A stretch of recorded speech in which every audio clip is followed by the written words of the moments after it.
May 15, 1945, 1834. Railway siding, outskirts of Birmingham, England. Evening light turned everything amber gold, softening edges of industrial buildings that ringed the loading area where 3 trucks waited with engines idling.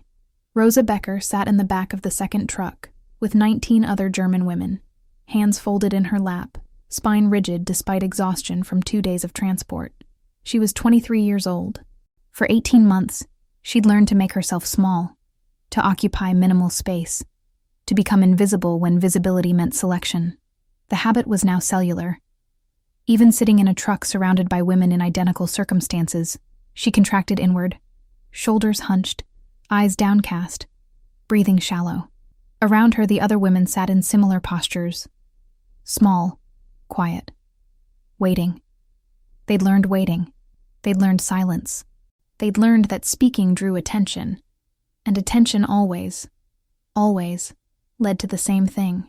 So they sat in silence punctuated only by the truck's engine and the sound of rain beginning to fall, each woman wrapped in her own anticipation of what came next. Rosa knew what came next. She'd known since Wehrmacht officers had recruited her from a Berlin factory in November 1943, since she'd been transported to a facility outside Frankfurt, where the nature of her new service had been explained through demonstration rather than words. She'd known through 18 months of serving officers who viewed her as equipment rather than person, through the liberation by American forces who'd processed the women through transit camps without quite knowing what to do with them, through the transfer to British custody 3 days ago. She knew what came next because men with power always wanted the same thing from women who had none. Nationality was irrelevant. Uniform color was irrelevant. Whether they called themselves liberators, or conquerors, or guards, didn't change the fundamental equation. Power plus opportunity equaled the same outcome, varied only by the courtesy with which it was demanded, or the violence with which it was taken. The truck stopped. The engine cut off. Footsteps approached, boots on gravel, 2 sets, measured pace. The canvas back flap lifted, revealing 2 British soldiers backlit by the amber evening light. One was older, maybe 45, with sergeant stripes visible on his uniform. The other was younger, perhaps 25, with corporal's insignia. Neither smiled. Neither looked particularly threatening. Neither looked particularly kind. They just looked professional. Faces showing the exhaustion of people who'd been processing prisoners all day and had more processing ahead. The sergeant spoke in English, voice carrying clearly despite the rain that was intensifying. An interpreter appeared, British woman in women's auxiliary service uniform, maybe 50, with gray hair and an expression Rosa couldn't read. The interpreter translated the sergeant's words into German. "You will exit the truck. You will form 2 lines. You will follow Corporal Andrews to the processing facility. You will not speak unless spoken to. Understand?" 20 heads nodded in unison. Understanding wasn't the problem. Rosa understood English words and unspoken implications perfectly. She also understood that compliance was the only strategy that ever worked, that resistance only made things worse, that the faster she cooperated, the sooner it would be over. If this makes you question everything you thought you knew, you're paying attention. Subscribe now. These stories deserve to be heard. For 18 months, Rosa had existed in a framework where her body wasn't hers, where autonomy was memory rather than reality, where each day began with the certain knowledge that men would use her however they chose, and nothing she did or said would change that. The Wehrmacht facility where she'd been stationed, officially a recreation center for officers, unofficially something more brutal, had operated under thin veneer of administrative legitimacy. The women were classified as voluntary auxiliary staff, given ration cards and housing, their service documented as morale support rather than what it actually was. The propaganda that justified the system was efficient. These women were serving the Reich, providing necessary services to soldiers who defended civilization against barbarism, fulfilling their duty as German women to support the war effort through whatever means were required. The propaganda didn't mention coercion. It didn't mention that voluntary meant choosing between service and prosecution for various fabricated offenses. It didn't mention that women who refused or who became pregnant or who protested too loudly tended to disappear into camps where conditions made the recreation centers seem merciful by comparison. Rosa had attended one orientation session in November 1943, the day after her arrival at the Frankfurt facility. The session had been conducted by an Oberfuhrer, whose name she'd blocked from memory, but whose face remained vivid. Thin lips, cold eyes, voice that explained their duties with the same tone one might use to describe laundry protocols. You are here to serve officers who require relaxation between combat rotations. You will be available when selected. You will maintain appropriate hygiene. You will not become pregnant. If you do, you will be transferred to facilities where medical intervention is available. You will not discuss your service with anyone outside this facility. You will not attempt to leave. Any questions? No one had questions. Questions implied that answers might change anything, and nothing would change the fundamental reality of what they were there to do. The 18 months had taught Rosa that survival required dissociation, mental separation from physical experience, creating internal space where her actual self could retreat while her body performed required functions. She'd become expert at this separation, at maintaining the internal self as separate entity, while the external self complied with whatever was demanded. The technique wasn't perfect. Sometimes the boundary failed and both selves experienced what was happening, but it was sufficient to maintain sanity through repetition that would otherwise have been unendurable. Now, standing in the rain outside a processing facility in Birmingham, Rosa felt that familiar dissociation settling in. The internal self retreated to the safe space she'd constructed over 18 months, while the external self prepared to comply with whatever was coming. The British would be no different from the Germans. Men in uniform wanting the same things. She would endure, because enduring was the only option, because the alternative was complete psychological dissolution, because some part of her, stubborn, irrational, refusing to acknowledge reality, still wanted to survive. The 20 women followed Corporal Andrews toward a low brick building, walking in 2 lines through rain that was now steady enough to soak through their thin dresses within seconds. The building was institutional. Government construction, probably administrative offices converted to wartime use. Andrews held the door, gestured for them to enter, followed them inside. The interior was warm, heated, brightly lit. Rosa blinked against the sudden light, eyes adjusting from twilight to fluorescent glare. The entry room was large, with tables arranged in rows and chairs positioned beside each table. More British soldiers, all women, Rosa noted with surprise, stood at various stations with clipboards and boxes of supplies. A British officer stepped forward. Captain's insignia, female, maybe 40, with auburn hair pinned severely back and an expression of professional neutrality. She addressed them through the interpreter. I am Captain Patricia Morrison. You will be processed through medical screening and housing assignment. This facility is operated entirely by women's auxiliary service personnel. No male guards will have access to your housing areas. Any questions? Rosa wanted to ask a dozen questions, but couldn't formulate them through the fog of expecting something entirely different. No male guards in housing areas? That couldn't be accurate. That contradicted the entire framework she'd built for understanding what came next. Captain Morrison seemed to interpret their silence as comprehension rather than confusion. First station, medical screening. You will be examined by Dr. Elizabeth Warner, female physician. No male medical staff will examine you. Proceed to the tables. The medical screening was thorough, but not invasive. Dr. Warner, 50-something, with kind eyes that didn't quite match the clinical efficiency of her examination, checked for obvious injuries, malnutrition symptoms, communicable diseases. She asked questions through the interpreter about recent illnesses, medication needs, pain anywhere. Her hands were gentle when palpating for swollen lymph nodes, professional when checking respiratory function, careful when examining feet for trench foot or frostbite damage. You're undernourished, Warner said to Rosa through translation, but not critically. We'll adjust your rations to help you gain weight. Any pain or discomfort anywhere? Rosa shook her head. She'd learned to ignore pain unless it was severe enough to prevent function, had developed tolerance for low-level discomfort that would have been unbearable 18 months ago. Warner made notes on a chart. If you develop any symptoms, fever, Persistent pain, anything concerning, you report to medical immediately. Understand? Rosa nodded. Warner's tone suggested genuine concern about health rather than assessment of functionality, but Rosa couldn't trust the interpretation. Guards often seemed concerned initially. The truth emerged later. The next station was clothing distribution. Rosa received a bundle, 2 dresses, plain cotton, gray and blue, modest cut, undergarments, socks, a cardigan sweater, and a coat. The clothing smelled of laundry soap and storage, clean and functional. A Women's Auxiliary Corps officer explained through the interpreter. These are yours.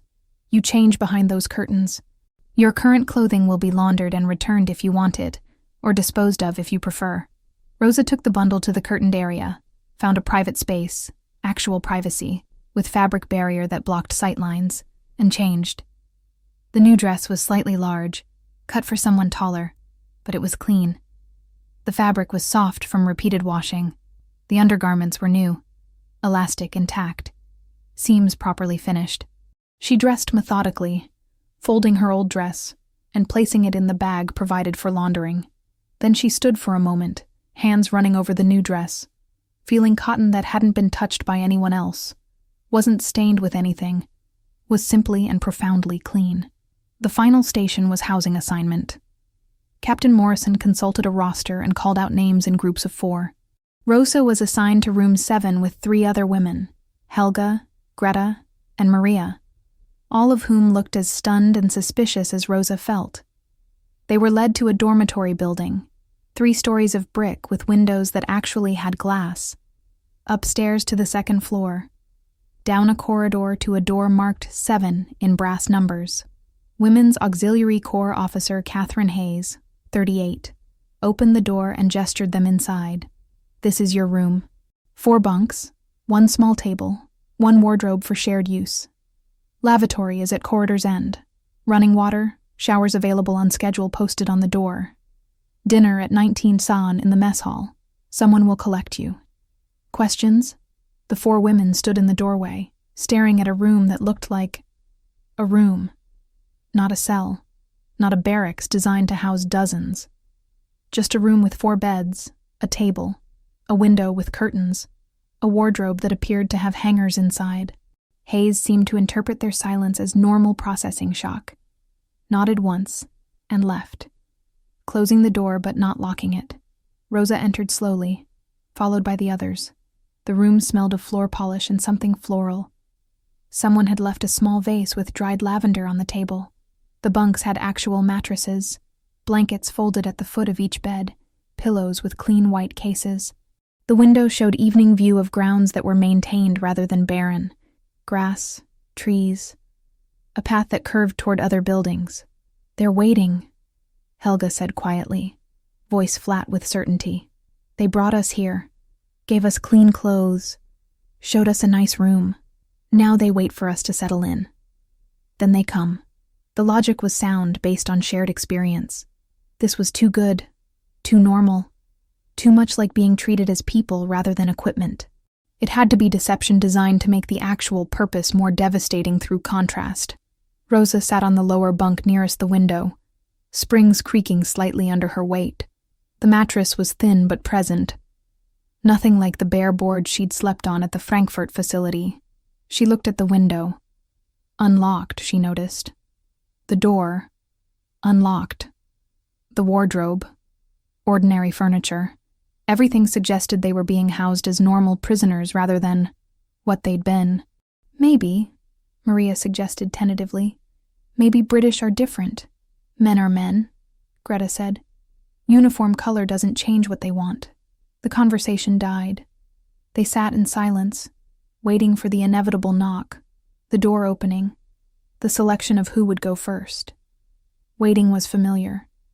Waiting was the prelude to everything that had happened for 18 months. So they waited. The knock came at 18:55. Rosa's entire body tensed, dissociation snapping into place instantly. The door opened to reveal Officer Hayes, no men with her, expression unchanged from earlier. Dinner. Follow me, please. They followed. Down the corridor, downstairs, across a courtyard to a mess hall that smelled of cooked food and soap. Long tables with benches, organized chaos of maybe 200 women eating. Prisoners and staff mixed together, no dramatic separation except by table sections. Hayes directed them to a table near the back, already occupied by 6 other German women, who looked as confused as Rosa felt. The food line was identical for everyone. Take a tray, receive portions. Rosa moved through mechanically, accepting shepherd's pie, boiled carrots, bread with butter, tea. The portions were generous, more food than she'd seen on a single plate in months. She carried her tray to the table, sat and ate, because not eating would draw attention. And attention was still something to avoid. The food was good, properly seasoned, adequately cooked, substantial. The shepherd's pie had actual meat. The carrots weren't overcooked. The bread was fresh. Rosa ate slowly, waiting for the catch, for the payment that would be demanded for this meal. Men didn't feed women properly without expecting something in return. She'd learned that lesson thoroughly. After dinner, they returned to room 7. Officer Hayes appeared at 21 Quan to announce lights out at 22 Hao, asked if they needed anything, received silence in response, left. At 22 Hao Ku, the corridor lights dimmed but weren't extinguished. Their room light had a switch inside. They could control it themselves, turn it on or off as they chose. The autonomy was disorienting. Rosa lay in her bunk, blanket pulled to her chin, listening to 3 other women breathe in the darkness, listening for footsteps in the corridor, listening for the door to open, listening for what always came next. The hours passed. Midnight. 1 a.m. 2 a.m. No footsteps, no door opening. Just silence and the sound of rain against windows and gradually, impossibly, sleep. Morning came with weak sunlight rather than harsh commands. Rosa woke disoriented, uncertain where she was, panic spiking before memory provided context. Room 7, British facility. Morning after first night. She'd slept through the night. No one had come. No one had opened the door. No one had selected her. This wasn't sentiment. This was policy, though Rosa wouldn't understand the framework for weeks. The British approach to female prisoners who'd been sexually exploited by Axis forces was documented in classified directives that acknowledged both the existence of such exploitation and the obligation to provide protective custody rather than continue the abuse. The directives were specific. Women identified as having been used for sexual services would be housed separately from general prisoner population, supervised by female staff exclusively, provided medical care that included psychological support, and protected from any continuation of exploitation. The policy rested on 4 considerations. First, legal compliance. Continued sexual exploitation of prisoners would constitute war crime that Britain could be held accountable for. Second, intelligence value. Women treated protectively might provide information about Axis military operations and officer behavior. Third, moral imperative. Regardless of what these women had been forced to do, they were victims of Axis abuse, and continuing that abuse would make Britain complicit. Fourth, post-war planning. How Britain treated these women would be documented and would influence international perception of British conduct during occupation. The implementation was challenging because the women themselves didn't trust protective intentions, their prior experience having taught them that all promises of protection were deceptions. The solution was systematic demonstration rather than verbal assurance, female-only supervision, locked doors that kept men out rather than women in, medical care that was therapeutic rather than functional assessment, and most importantly, complete absence of sexual contact or suggestion of such contact. Over the following days, Rosa learned the facility's structure through cautious observation. Wake at 6:30 with bells rather than shouting. Morning wash in the shared lavatory. Actual hot water, actual soap, actual privacy behind shower curtains. Breakfast at 7:30. Porridge with milk, toast, tea. Work assignments at 9 so. Rosa was assigned to laundry facility, folding clean linens alongside other women, supervised by Officer Hayes, who maintained professional distance but wasn't cruel. The work was hard, standing for hours, repetitive motions, heat from industrial dryers. But it was purposeful work rather than waiting to be used. Rosa found strange comfort in the physicality of folding sheets into precise rectangles, in the rhythm of task that had beginning and end, in the tangible result of stacks of clean linens that would serve some function. For 18 months, she'd had no purpose beyond being available. Having work, even tedious work, felt like reclaiming small piece of identity. During lunch break on the third day, something unexpected happened. Officer Hayes brought a cart to the laundry facility, loaded with small mirrors, hand mirrors, perhaps 6 inches across, plain glass in simple frames. She distributed them to the women working that shift, 1 mirror per person. "These are yours," Hayes said through an interpreter who'd been called to facilitate, "for personal use. Many of you haven't seen yourselves properly in a long time. We thought mirrors might help." Rosa accepted her mirror with hands that trembled slightly. She'd deliberately avoided mirrors for 18 months, couldn't bear to see what she'd become, preferred to exist without visual confirmation of how thoroughly she'd been reduced. Now, holding this small mirror, she had choice. Look or don't look. The autonomy was terrifying. She looked. The face reflected was both familiar and foreign. Thin. Her cheekbones were prominent, jaw angular, eyes shadowed by dark circles that spoke of chronic poor sleep. Her hair was longer than she remembered, dark brown and slightly tangled despite morning brushing. But what struck her most was her expression, wariness that had etched itself into the set of her mouth, the tension around her eyes, the way even in neutral repose her face showed permanent expectation of threat. She looked like a survivor, not like the girl who'd worked in a Berlin factory in 1943, carefree and optimistic about wartime employment that paid slightly better than civilian work. She looked like someone who'd learned hard lessons, who'd been broken, and then had somehow continued existing past the breaking. The face in the mirror was evidence of everything that had happened, testimony that couldn't be denied or dissociated from. She set the mirror down, unable to look longer than 30 seconds. But she kept it, tucking it into the pocket of her work apron. The mirror was hers. Officer Hayes had said so. Personal possession. Something that belonged to her rather than being assigned for function. By the second week, small details accumulated into pattern that contradicted Rosa's certainty about what would eventually happen. Male guards existed in the facility. She saw them at distance, patrolling grounds, managing deliveries. But they never entered the dormitory building where female prisoners were housed. The door to that building was always locked from outside, but the lock kept men out rather than women in. Women's auxiliary corps staff had keys and used them to enter, but male guards were explicitly prohibited from accessing female housing areas. Officer Hayes explained during a work break. Colonel Richardson's orders. No male personnel in women's dormitories under any circumstances. Any violation is grounds for immediate court-martial. You're prisoners, yes, but you're under our protection. That means protected from everyone, including our own soldiers. The explanation required Rosa to recalibrate her understanding of protection. Protection meant barriers between her and men who might hurt her, rather than being given to men as payment or entertainment. Protection meant Colonel Richardson enforcing rules even against his own soldiers, rather than those soldiers having free access to exploit. Protection meant vulnerability was being acknowledged and addressed, rather than being ignored or enabled. In the third week, an incident tested the system's enforcement. A male guard, Private Thomas Wilson, 24, recently arrived from another facility, was discovered in the corridor outside the women's dormitory at 21:30. He'd claimed he was lost, looking for the administrative office, had accidentally entered the wrong building. Officer Hayes had reported him immediately. Colonel Richardson had convened a hearing the following morning. Rosa didn't witness the hearing, but she heard its results through the camp communication network.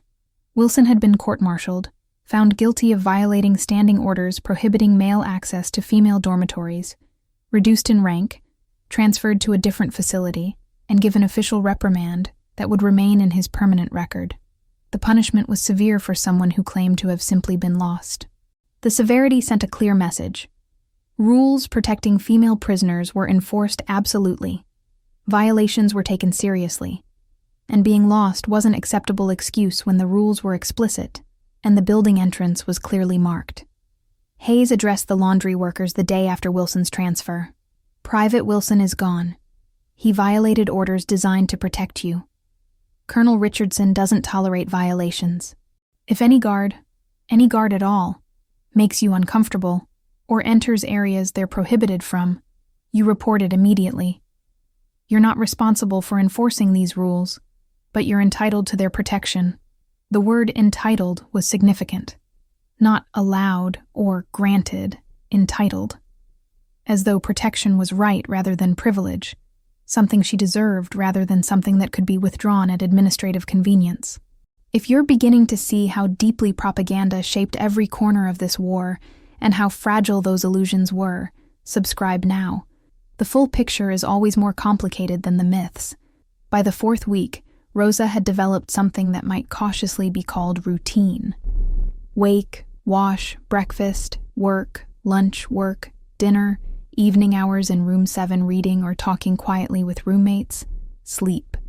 The routine was predictable rather than terrifying, structured rather than chaotic, boring rather than traumatic. The boringness was gifts she hadn't known to want. Days that passed without incident were days she wasn't being hurt. She also noticed physical changes. Adequate food over 4 weeks had softened the extreme angularity of her face. Her hair, washed regularly with actual shampoo provided by the facility, had regained some shine. Her hands, though still rough from laundry work, were no longer constantly chapped and bleeding. She looked healthier, which meant she looked more like herself, or like who she'd been before, or perhaps like who she might become. The mirror helped her track these changes. She looked at herself weekly now, brief checks to verify that the improvements were real rather than imagined. Each time her reflection was slightly less harrowing, slightly less evidence of systematic abuse. The wariness remained. That wouldn't fade quickly, might never fade entirely. But the acute physical deterioration was reversing. In the 5th week, Dr. Warner called Rosa to the medical clinic for follow-up examination. Warner checked her weight. Up 7 pounds, moving from dangerously underweight toward merely thin. She checked her general health, improved across every metric. Then Warner did something unexpected. She asked about psychological state. How are you sleeping? Better than before. Rosa answered carefully, uncertain where this was going. Nightmares? Sometimes. That's normal. What you experienced, that leaves marks. Physical marks heal. Psychological marks take longer. We have counseling available if you want to talk to someone. Someone who? Me, if you're comfortable with that. Or Mrs. Patterson. She's a trained counselor, civilian, works with women who've experienced trauma. Completely confidential, completely voluntary. But the offer stands. Rosa had no framework for processing that offer. Talk to someone about what had happened? Why? What would talking accomplish except making her remember things she'd worked hard to compartmentalize? But Warner's offer was genuine. Her expression suggested she actually cared about psychological healing rather than just physical functionality. I'll think about it, Rosa said, non-committal. Warner nodded, accepting the ambiguity. The offer remains open. Meanwhile, you're healing physically. That's important too. In the 6th week, Officer Hayes brought another cart to the laundry, this time with small packages wrapped in brown paper. She distributed them to each woman. Toiletries, personal items, yours to keep. Rosa's package contained a comb, a small bar of scented soap, a tube of hand cream, and a ribbon for tying hair. The items were inexpensive, nothing elaborate. But they were personal care items rather than institutional supplies. The scented soap smelled of lavender. The hand cream was thick and soothing. The ribbon was blue, simple but pretty. She used the hand cream that evening, rubbing it into hands that were perpetually dry from laundry work. The cream absorbed quickly, leaving skin that felt softer, less painful. Such a small thing, hand cream, but it represented care about her comfort rather than just her functionality. Equipment didn't get hand cream. People did. By the 7th week, Rosa had begun talking more with her roommates. Tentative conversations, mostly about mundane topics, food preferences, weather, speculation about when repatriation might occur. Nothing about their shared past, nothing about what they'd endured. Those topics remained too raw, too dangerous to examination. But the mundane conversations were themselves significant. proof they could interact as people rather than as units of trauma sharing space. Helga was first to articulate what others were thinking. I expected them to use us.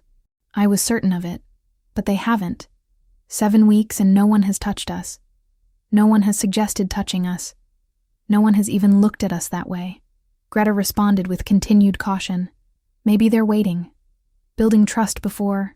For 7 weeks? That's inefficient if exploitation is the goal. More likely, exploitation isn't the goal. The possibility required complete reconstruction of their understanding. If exploitation wasn't the goal, if protection was genuine, if the British actually intended to house them safely until repatriation, then everything they'd expected had been wrong. Their certainty about male behavior had been shaped by 18 months of systematic abuse, and that certainty might not be universal truth despite feeling absolutely true. In the 8th week, Rosa requested counseling session with Mrs. Patterson. The request felt like surrender, acknowledging that she needed help processing what had happened. But Hayes had said counseling was voluntary rather than mandatory, which meant asking for it was choice rather than coercion. Mrs. Patricia Patterson was 62, civilian counselor, had worked with trauma survivors for 30 years. She spoke German fluently, having lived in Berlin before the war. She met Rosa in a small office that felt more like sitting room than clinical space. Comfortable chairs, window with view of gardens, table with tea service. "Thank you for coming," Patterson said, pouring tea. "I know this is difficult. We can proceed at whatever pace you're comfortable with." The first session lasted 40 minutes. Rosa said very little, mostly listened to Patterson explain the framework for counseling. Confidential, voluntary, focused on helping Rosa process experiences rather than extracting details for anyone else's benefit. Patterson didn't push, didn't demand answers to questions Rosa wasn't ready to address. She simply created space where talking was possible if Rosa chose to use it. Rosa returned the following week, and the week after. By the 4th session, she was talking more, not about specifics of what had happened at Frankfurt, but about how she'd survived, about the dissociation technique she'd developed, about the difficulty of trusting that protection was real rather than deception. "It's reasonable to be cautious," Patterson said. "Your experience taught you that promises of safety were lies. Learning to trust again requires evidence that accumulates slowly. You're allowed to proceed carefully. The permission to proceed carefully, to not immediately trust, to verify before believing, to protect herself through caution, was liberating. She didn't have to force herself to trust just because trusting would be convenient for everyone else. She could take the time she needed to verify that protection was real. By the 10th week, Rosa had integrated into facility routines completely. Work, meals, evening hours, sleep. She'd developed acquaintances among other prisoners. Cautious friendships built on shared circumstances without requiring disclosure of details. She'd continued counseling weekly. She'd used her mirror regularly, watching herself gradually transform from acute evidence of trauma to someone who looked healthier, almost normal, though the wariness remained etched around her eyes. She'd also begun considering the future. Repatriation was being discussed. Prisoners would be returned to Germany in groups starting in autumn, but returning to Berlin meant facing destroyed city, family who might be dead, economy in shambles. Staying in Britain, if that was possible, meant building new life in place where she'd first learned that protection could be real. Officer Hayes mentioned during work supervision that some prisoners could apply for extended stay as civilian workers. After repatriation processing, if you want to remain in Britain, work permits can be arranged, not guaranteed. Applications are evaluated individually, but it's possible path if returning to Germany isn't viable for you. Rosa discussed it with Helga that evening. "Would you stay if you could?" "I don't know. My family is in Munich, but Munich is rubble. What am I returning to?" "Me too. Berlin is destroyed. Family might be dead.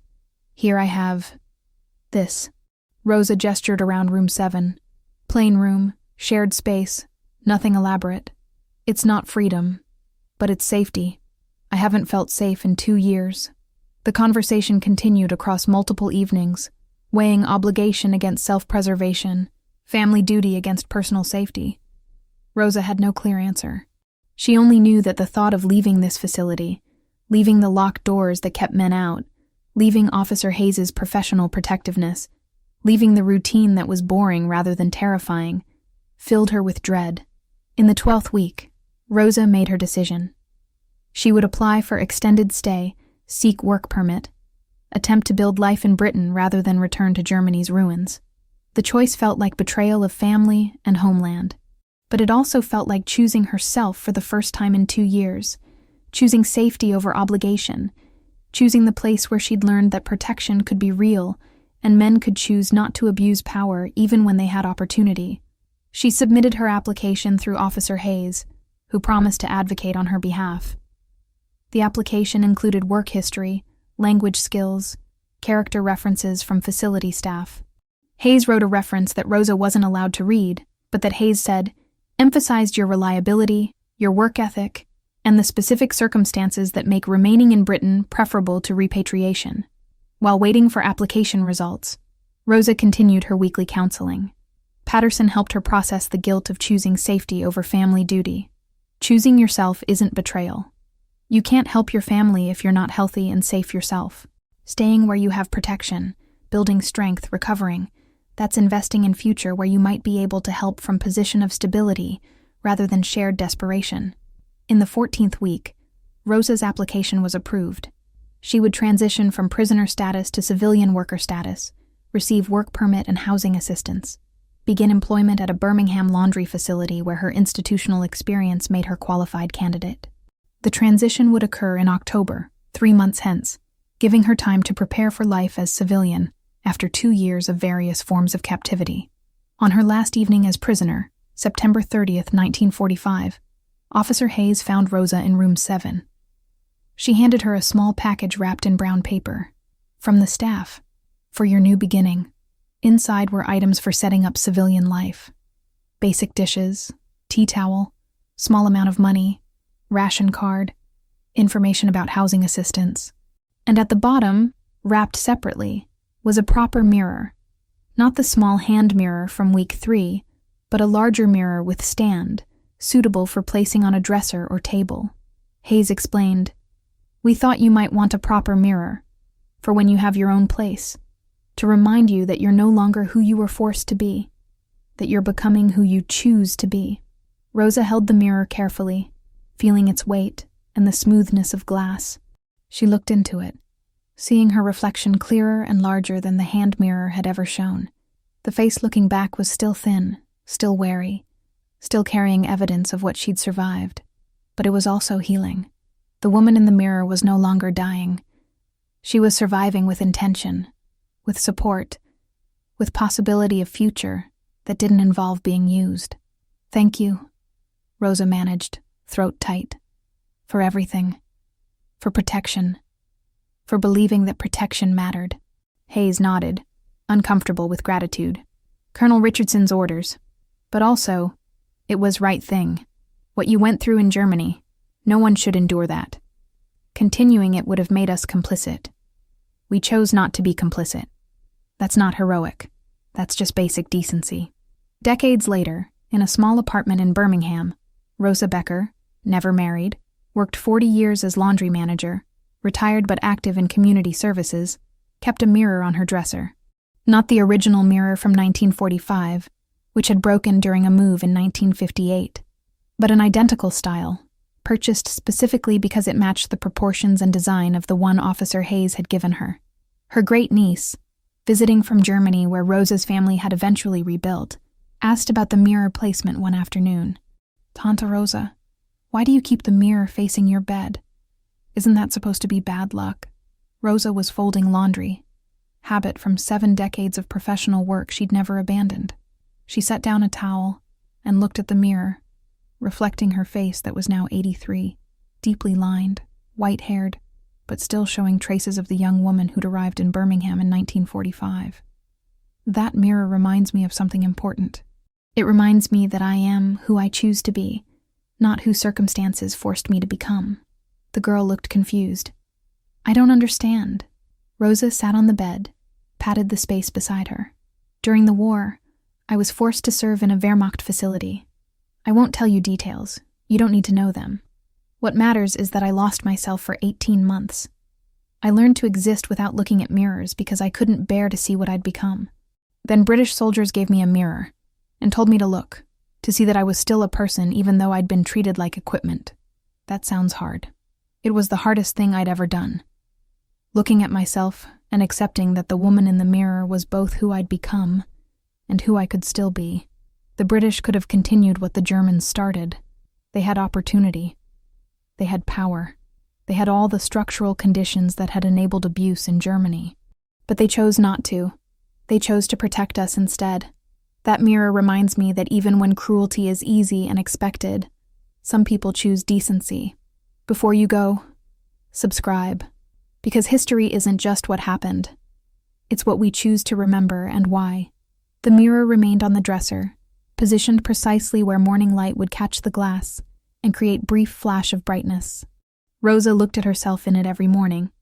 7 decades of the same ritual, verifying that she was still who she chose to be, rather than who she'd been forced to be for those 18 months. The measure of civilization isn't found in its weapons or its victories. It's found in mirrors given to women who'd learned to avoid their reflections, in locked doors that kept men out rather than women in protection enforced through court-martial when violated, in counseling offered to help process trauma rather than just manage functionality. And the measure of healing is found in looking at yourself, truly looking, accepting what you see, recognizing that you are both survivor of harm and author of recovery. The woman in the mirror carries history but isn't defined by it. She holds trauma, but isn't consumed by it. She remembers what was done, but chooses what she becomes. The war had taught millions that power enabled abuse, that men would exploit opportunity regardless of uniform color, that protection was always deception. But in a facility in Birmingham, a different lesson was taught through locked doors and female supervision and mirrors given to women who'd forgotten how to look at themselves. Some people choose not to abuse power even when they could. Some systems protect vulnerability instead of exploiting it. Some choices are made because they're right, rather than because they're required.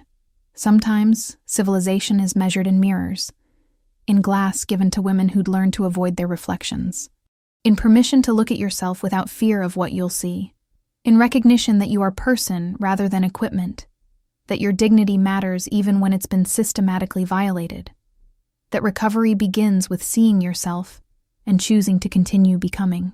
The mirror sat on the dresser, catching morning light, reflecting a woman who'd survived the worst kind of exploitation and had learned to look at herself again without flinching. Testament to the truth that protection can be real when systems enforce it, that healing begins with small gestures accumulated over time, that choosing decency when cruelty is easier and expected is what separates civilization from barbarism, humanity from horror. The measure of a nation is found in how it treats its most vulnerable captives, whether it continues their exploitation or chooses to end it. The measure of recovery is found in mirrors, whether women who've been reduced to equipment can look at themselves and recognize a person looking back.